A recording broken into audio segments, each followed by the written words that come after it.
Welcome to SVG-TV News for Wednesday, July 15th, 2015. I am Jennifer Richardson with the details. Drilling work will soon begin on the 10 to 15 megawatt geothermal energy project plant here in St. Vincent and the Grenadines at the Las Sofre volcano. The project is a collaborative effort of the Clinton Climate Initiative, Reykjavik, Geothermal Limited, Emmerich Caribbean Incorporated, and the government of SVG. The agreement to carry out the work was signed in May 2014. The plant is expected to become operational after 2018.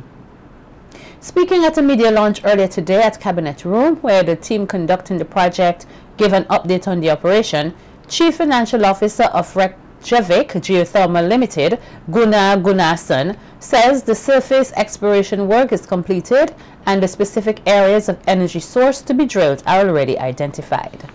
Now we have done all the surface exploration work at the Sulphurelli Mountain, and we have allocated the places that will be most promising to drill into to get the power. We are now in the phase of starting the actual proving of the resource and doing the drilling work. This is very capital intensive work and everything has to be in place before we start the drilling. But I'm very proud and happy to be here at this milestone of this project, to be able to come into this last phase of proving the resource. The financial chief of Geothermal company says his company has worked on similar projects for 15 years, and his homeland of Iceland has seen geothermal energy revolutionizing the country's operations. We rely on it a lot. We use it for heating our houses. It's a cold country, and it has been a game changer for our nation to be able to use geothermal energy, not only for heating, but also for electricity.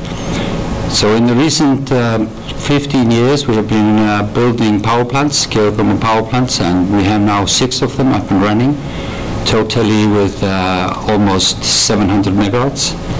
And there are a few more power plants on the drawing board.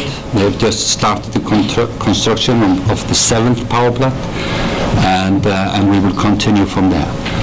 But it all started in a small scale. The first power plant was only 7 megawatts many years back. So the reason so it's so important to start. When you have started and got to know the energy and how to utilize it in your home country, that will then gradually grow. Director of Resilient Communities for the Clinton Climate Initiative, Leslie Labruto, says she is pleased with the progress in this enterprise. She says her organization will continue to support legal and financial matters in the process of affordable and clean energy. With rising costs in diesel and increased struggles to meet energy demand, we recognize that clean energy serves as an opportunity to not only bolster reliability of systems, but also hopefully reduce the cost that is paid by the consumer for electricity. The Clinton Foundation has been involved in the geothermal project here in St. Vincent since its inception, providing assistance in financial and legal negotiations on behalf of the government. We're so pleased by the progress that's been made to date, and we're very happy to be here today to celebrate the success that's been made in both a public and private sector venture, as well as advancing the goals that St. Vincent has set out for itself in meeting energy demand in a reliable manner. Geothermal, where available, represents a reliable source of power and brings the opportunity to supply baseload power, which is something that islands that are graced with this resource certainly should explore, as St. Vincent has done to date. Giving high commendations to the government for its thrust towards clean energy is Jan Hartig, also of the Clinton Foundation, who believes that the project will become a reality here. He also praised Prime Minister Gonzalez for pushing the issue of climate change throughout the region. I think that this is going to be, in conclusion, one of the great success stories for the Caribbean, for islands around the world, and we must always remember that it was island countries who put the climate change issue on the global agenda in the first place at the Earth Summit of 1992, and that what Prime Minister Gonzalez is doing now is becoming a walk-the-walk spokesman for small island nations around the world.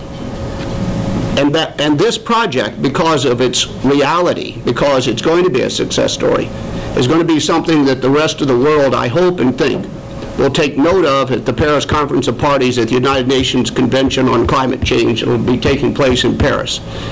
And Prime Minister Gonsalves has been a longtime leader, not only here in this country, on clean energy, but he's been a great leader for, and you can speak to this later, but he's been a great leader for the Small Island Developing States DOC, which is going to form the first ever new duly organized United Nations organization to speak with one voice on climate change and clean energy and resilience in the Paris conference, in front of the world leaders, and everywhere in the future. And Prime Minister Dr. Rav Gonsalves says the people of St. Vincent and the Grenadines will see a reduction on their electricity bills with the geothermal project coming on stream.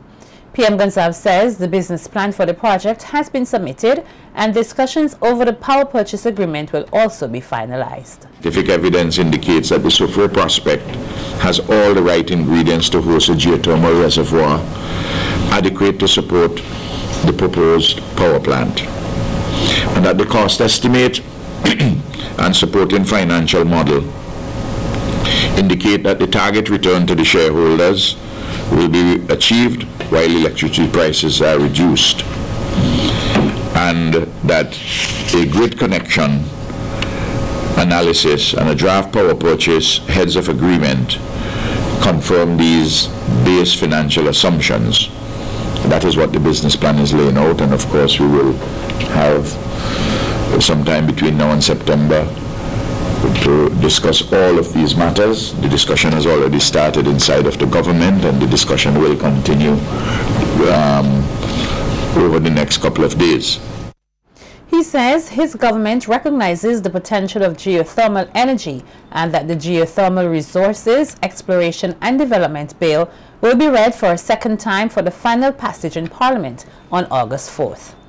The work on this particular bill, which we had intended to present to Parliament on the 30th for its second reading and final passage, we put the date now to the 4th because there are some editorial matters in the bill which we have to sort out. So we're going to be on target because this is a very important juridical legislative framework in carrying forward this project. The Prime Minister, who is also Minister of Energy, explained that the statutory corporation, the St. Vincent Electricity Services Limited, VINLEC, will operate the plant, but it will have to buy the energy from the producers. VINLEC, the state-owned electricity company, prefers to fund and own and operate and maintain the transition and substation interconnection facilities. This is considered the most practical way to proceed with that area of the work, since VINLEC already operates and maintains the rest of the transmission network. In short, the geothermal power plant,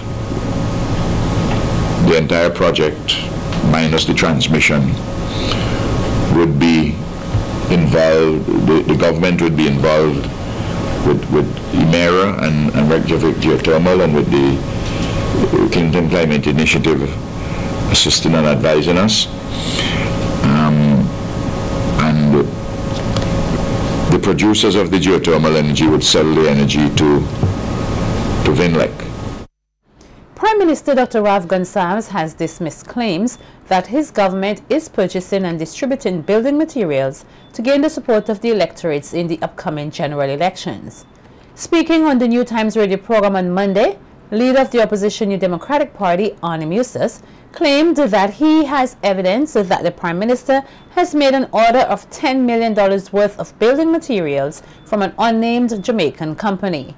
At yesterday's media conference, PM Gonsalves denied the allegations and says that late last year, the most money spent on building materials was $5 million, which was allocated in this year's budget for the Lives to Live program and other government projects such as the storms recovery programs. Dr. Gonsalves says he has always maintained transparency with the workings of the government, and persons would have known about such order. You know that when we order materials and when the order has been complete and when we're doing it, we had ordered and had delivered roughly 5 million EC dollars worth of material. Last year, December, those materials, I told you then, were for Lives to Live. Those materials were also for residue from Thomas and from the April floods, and that some of those materials will be for persons, a limited amount for other persons who want assistance from materials from time to time, over and above what the $750,000 material you may get from the public assistance program. Additionally, the Prime Minister disclosed the name of the Jamaican firm that the opposition leader was referring to, saying that he has developed a personal relationship with them, adding that his government has done business with them before in the past. Those monies were inside of the budget for 2015, because we had passed the estimates already by the time the boat arrived. And I told you that we would be paying for these monies out of Petrocurry monies from January 2001 to the end of December 2015. So all that material, you see, the $5-point-something million. So that. What happened? I was bribing voters then. Huh? This is the third time so far we've got money from Tankwell, a firm in Jamaica. It's Tankwell. We have a relationship with Tankwell. I know the people personally. The Prime Minister also announced that an order for more building materials was done recently on behalf of the Minister of Housing due to the demand of the Lives to Live program. He noted that just over $4 million was the most recent order, which he says is nowhere near the $10 million that the opposition leader is talking about, and that every dollar is accounted for. Because of the demand on the Lives to Live, and also the extent of backlog from Thomas and the April floods. And Montgomery Daniel, the minister, was telling me, we are coming under pressure. He said, for instance, that we have a lot of steel. We ran out of cement to get some more cement. We are running out of plywood. We're running out of some timber. I said to him, prepare a list for me of additional materials that you may require. Also at yesterday's media conference, PM Gonsalves expressed his dissatisfaction with the way the Kingstown board recently dealt with the issue of non-compliance of vendors with the removal of their stalls from the sidewalks and the streets of Kingstown. Dr. Gonsalves says that some of the furniture should have been salvaged and that not doing so was insensitive of the board, considering the heavy rain the night before. On Sunday the 28th, I really don't like what happened there. I mean, I want to say this, that some of the vendors they're not carrying out the agreement with the tongue board that on the weekends that you'll move your tables and benches from the sidewalk. And some of them really are in a terrible condition. But it has to be said that some of the tables and benches are in good condition. But on that morning, the 28th, they took good and not so good tables which were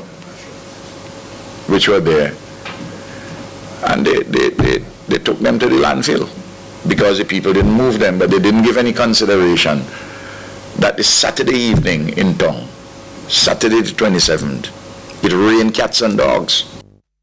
PM Gonzalez says he understands the difficult work of the tongue board, but the matter should have been dealt with differently.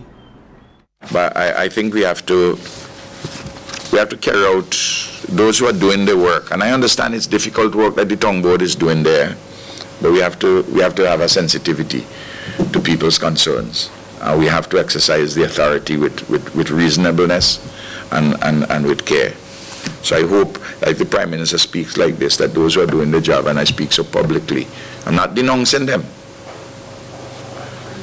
because I don't think it would be counterproductive to be involved in denunciation.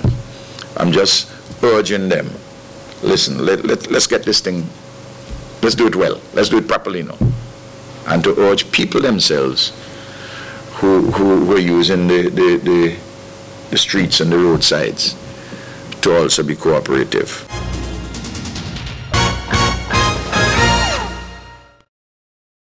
The National Omnibus Association, NOBA, is pushing for proper legislation to be put in place for a safer, more comfortable transport system in SVG. This position was outlined by President of NOBA, Anthony Bacchus, at a media briefing earlier today. Bacchus says his organization is tired of being negatively criticized every time an accident occurs involving an omnibus, which he says oftentimes has nothing to do with the organization itself. We came to the conclusion to say, how much longer must we allow these tragedies to continue? How much longer can we keep endangering our youths and our citizens of our blessed country? St. Vincent is the only country in the OECS who do not have an organized transport system. We are way behind, and it is costing innocent lives to be lost. The time has come to step up. We, NOBA, are calling on our government to bring certain legislation into place so we can have a safer and organized transportation system in St. Vincent and the Grenadines. According to Bacchus, SVG is possibly the only OECS country without a proper working transport system that aims at ensuring the safety and comfort of all. He says if the government's aim is to truly improve the lives of citizens, then it must pay some attention to legislation to regulate the transport system in this country. Bacchus says it is time that the public recognize the seriousness of the situation and ask that they join the Omnibus Association in demanding that some legislation be put in place. We get a negative feedback. They don't like the conductor, the riders uncomfortable, the music too loud, the language in the music and so forth. Well, this proposal right here is trying to address all the problems. The reality of this proposal is that once the government make it a law that they have to register, everything will come into place. It's a must that they have to follow the code of practice. And this is why we are proposing this, to make a change. Because now, what we've got from the insurance companies, they said that if these certain people, buses do not comply and register with the Transport Board and the Minibus Association, the insurance will be much higher. And it would create a problem for them. And omnibus operators and conductors are being urged not to confuse the public by charging fares different to what is stipulated by the laws of St. Vincent and the Grenadines. According to the omnibus president, passengers have often complained about the different fares being charged, and he is appealing to the operators and conductors to desist from such action.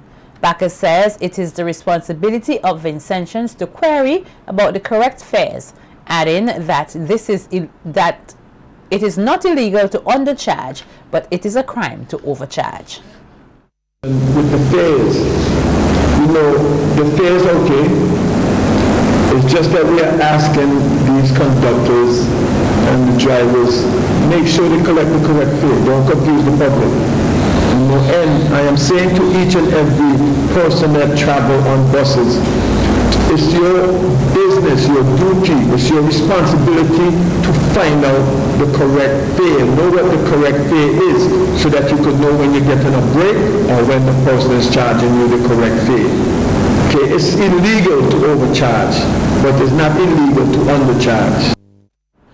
And the legislation that NOBA is pushing to be instated stipulates that before a person could begin operating an omnibus, they must register with the Transport Board and the National Omnibus Association. The proposed legislation also addresses the following issues such as conduct, compliance, registration, qualifications, health factors, and lifestyle habits that may influence the judgment of operators on the roads and safety measures. Compliance. It is imperative that owners, drivers, and conductors manage all passenger bus operations in accordance with the traffic regulation and the guidelines stipulated by the Transport Board and the National Omnibus Association. Registration. All passenger buses must seek the approval of the Transport Board and register with NOBA before becoming operational.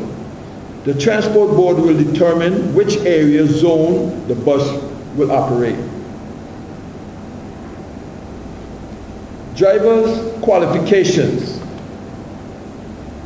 Drivers should be at least 25 years of age, possesses a minimum of 3 years driving experience, hold a defensive driving certificate. Drivers' responsibilities. Drivers should ensure that they are medically fit to drive, must have eyesight assessed annually. Drivers must never drink alcohol and drive. They should be aware that it can remain in the body for up to 24 hours. Drivers must not drive under the influence of drugs. Even some prescription medication might impair their driving ability.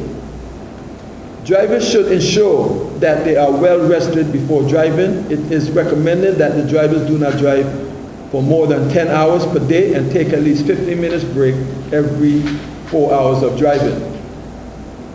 Ensure that the minibus is a safe condition before every journey. Be sure that the minibus is in a safe condition before every journey. Must drive safely and defensively at all times. Drivers must ensure that the passengers are taken to their stated destinations. They must not be abandoned before reaching their destination. Must ensure that there is no smoking on buses. Drivers must never use a mobile phone or other communication device while in driving. Conduct. Drivers and conductors are expected to be professional, courteous, and helpful. Drivers and conductors must not eat, drink while passengers are in the vehicle. Drivers and conductors must not use foul or obscene language while passengers are in the vehicle. Safety. Vehicle roadworthiness. Buses must be kept in a roadworthy and safe condition at all times. Opening and closing of doors. Drivers and conductors should ensure that all the doors are shut before starting off and only open once the vehicle has stopped.